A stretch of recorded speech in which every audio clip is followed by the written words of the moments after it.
नमस्कार दोस्तों, स्वागत है आप सभी का अपनी YouTube चैनल के दत्ता क्लासेस में। तो दोस्तों, आज हम बात करेंगे भारत के इतिहास के एक ऐसी युद्ध की जिसमें भारत अपने लोगों के विश्वासघात के कारण वह मुट्ठी भर अंग्रेजों से हार गया। यदि यह युद्ध भारत न हारता तो दोस्तों भारत आज भी सोने की चिड़िया होता और भारत के इतिहास में अंग्रेजी हुकूमत गुमनाम होती। हम बात कर रहे हैं प्लासी की युद्ध की, जो दिनांक 23 जून 1757 को पश्चिम बंगाल के मुर्शिदाबाद के निकट गंगा किनारे प्लासी नामक स्थान में हुआ। इस युद्ध में एक ओर ब्रिटिश ईस्ट इंडिया कंपनी की सेना थी तो दूसरी ओर बंगाल की नवाब की सेना। इस युद्ध में ब्रिटिश कंपनी के सेना का नेतृत्व रॉबर्ट क्लाइव ने किया, जबकि उस समय बंगाल का नवाब सिराजुद्दौला था, जिसकी सेना का नेतृत्व उसके प्रधान सेनापति मीर जाफर द्वारा किया गया। प्लासी के युद्ध में सिराजुद्दौला की सेना की संख्या लगभग 50,000 थी तथा अंग्रेज़ों की सेना मात्र 3,200 थी। अंग्रेज़ों का सिराजुद्दौला की इतनी बड़ी सेना से युद्ध कर जीत पाना असंभव था, इसलिए अंग्रेज़ों ने एक बड़ा षड्यंत्र रचा और सिराजुद्दौला के प्रधान सेनापति मीर जाफर को बंगाल का नवाब बनाने का लालच देकर अपने साथ मिला लिया। युद्ध के दिन मीर जाफर ने सेनापति के बहुत बड़े हिस्से को युद्ध में शामिल नहीं होने दिया। साथ ही कई सेना नायकों ने सिराजुद्दौला का साथ छोड़ दिया। सिराजुद्दौला को जब यह लगा कि उसकी सामर्थ्य सेना उसके साथ नहीं है तो यह युद्ध से भाग निकला।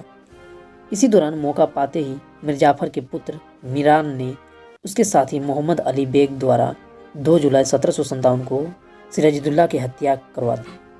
इस प्रकार प्लासी के युद्ध के क्षेत्र में अंग्रेज़ों के षड्यंत्र और मीर जाफर के विश्वासघात के कारण अंग्रेज़ों ने इस हारे हुए युद्ध को जीत लिया। अंग्रेज़ों के तय वादे के अनुसार मीर जाफर को बंगाल का नवाब बना दिया गया। बदले में मीर जाफर ने कंपनी को बंगाल, बिहार और उड़ीसा में मुक्त व्यापार करने की खुली छूट दे दी, जिसका फायदा उठाकर अंग्रेज़ों ने पूरे बंगाल में अपना आधिपत्य स्थापित कर लिया। मीर जाफर की जो नाम मात्र बंगाल का नवाब था, वह अब अंग्रेज़ों की कठपुतली बनकर रह गया था। बाद में इसी की सहायता से सन 1764 का बक्सर के युद्ध भी अंग्रेज़ों ने अपने नाम रखा।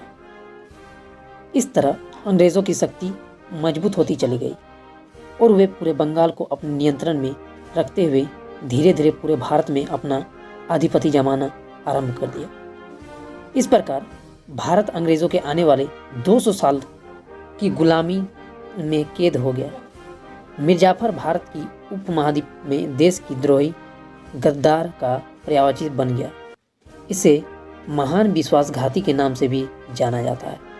इस प्रकार इस युद्ध को भारत के इतिहास के पन्नों में सबसे बड़े दुर्भाग्यपूर्ण युद्ध में लिखा गया, क्योंकि इस युद्ध में अंग्रेज़ों की जीत न होती तो भारत कभी अंग्रेज़ों का गुलाम न होता। तो दोस्तों, कैसी लगी ये जानकारी बताइए। तो फिर मिलते हैं अब किसी और वीडियो में। जय हिंद, जय भारत।